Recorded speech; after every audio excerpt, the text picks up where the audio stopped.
Assalamualaikum warahmatullahi wabarakatuh. Anak-anak, kita kembali berjumpa dengan Pak Nurul. Bagaimana kabarnya hari ini? Alhamdulillah, tetap semangat, luar biasa. Kembali anak-anak, kita belajar pada pagi hari ini dengan tema selalu berhemat energi. Dengan subtema sumber energi pembelajaran 4.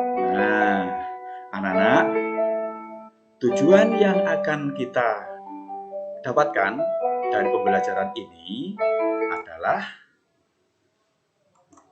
setelah mempelajari materi ini, kalian mampu menceritakan pengalaman melaksanakan hak dan kewajiban, serta dapat mengidentifikasi gambar dari teks visual dan menuliskan gagasan pokok dengan benar.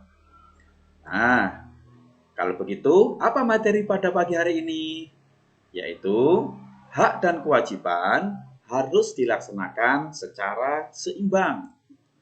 Jika tidak dilaksanakan secara seimbang, dapat merugikan diri sendiri dan orang lain. Kita berhak memanfaatkan energi listrik sesuai kebutuhan. Oleh karena itu, kewajiban kita terhadap energi listrik adalah menghemat penggunaannya. Nah, selanjutnya, anak-anak, kita sudah tahu bahwa kewajiban adalah sesuatu yang harus kita lakukan. Ini, perhatikan contoh-contoh kewajiban terhadap energi yang biasa kita lakukan. Yaitu, contohnya, matikan TV jika tidak ditonton. Yang kedua, cabut colokan listrik saat tidak digunakan.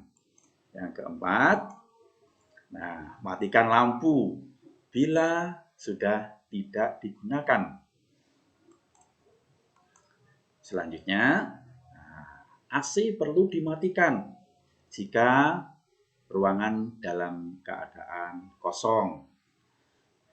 Ini anak-anak, jadi masih banyak lagi kewajiban yang harus kita lakukan untuk penghematan energi listrik. Selanjutnya, apa hak kita? Sebelum kita membahas tentang hak, kita perlu tahu bahwa hak itu sendiri adalah sesuatu yang kita terima atau kita dapatkan. Nah, contoh hak terhadap energi listrik apa? Nah, perhatikan contoh ini. Hak kita bisa menikmati acara televisi dengan bersama keluarga. Karena televisi menggunakan energi listrik. Nah, hak berikutnya apa kira-kira? Nah, ibu memasak nasi dengan menggunakan energi listrik. Ya, jadi peralatannya seperti Magicom, Magic Jar itu menggunakan energi listrik. Inilah termasuk hak kita untuk memanfaatkan energi listrik. Kemudian ada lagi, kita pun juga demikian, bisa nonton televisi, kemudian bisa mendengarkan radio, bermain game, dan seterusnya.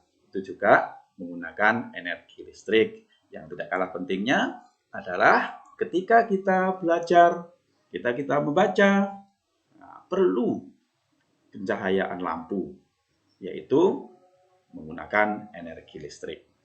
Anak-anak, selanjutnya, lihatlah gambar ini. Ada gambar A dan ada gambar B. Gambar ini perlu kita ceritakan. Ya, bagaimana kita menyusun cerita? Nah, inilah kita harus menentukan dulu yang namanya gagasan utama atau gagasan pokok. Coba lihatlah anak-anak, di samping ini ada teks yang berhubungan dengan energi listrik. Ya. Nah, ini. Kemudian dari teks ini kita bisa menentukan apa gagasan pokoknya atau gagasan utamanya. Kita lihat bahwa gagasan utama atau biasa yang disebut dengan gagasan pokok merupakan pernyataan yang menjadi inti dari sebuah pembahasan. Nah, gagasan utama biasanya terletak pada kalimat utama. Kalimat utama lazimnya terdapat pada awal paragraf. Nah, kita lihat pada teks ini. Mana gagasan utamanya? Yaitu energi listrik merupakan sumber energi yang membantu kita melakukan aktivitas sehari-hari. Nah, ini anak-anak ya. Jadi, materi kita pada pagi hari ini bisa kita ambil kesimpulan, yaitu hak dan kewajiban harus dilaksanakan secara seimbang. Jika tidak, maka dapat merugikan diri sendiri dan orang lain.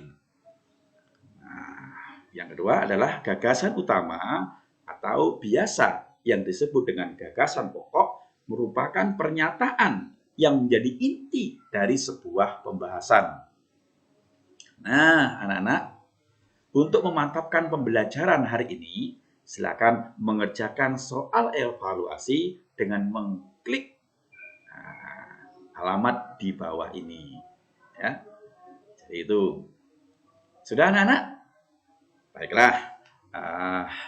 Pada akhir pertemuan ini, Pak Nurul berpesan, ya, menyampaikan pesan moral, yaitu marilah kita menggunakan listrik secara bijak, yaitu dengan menghematnya. Hemat energi listrik berarti kita sudah melaksanakan hak dan kewajiban secara seimbang. Hal sederhana yang bisa kita lakukan antara lain yaitu dengan sekedar mematikan lampu saat tidur, menyalakan barang elektronik hanya ketika kita butuhkan, dan masih banyak lagi yang lainnya. Nah, baiklah anak-anak, saya kira pembelajaran pada pagi hari ini cukup sampai di sini.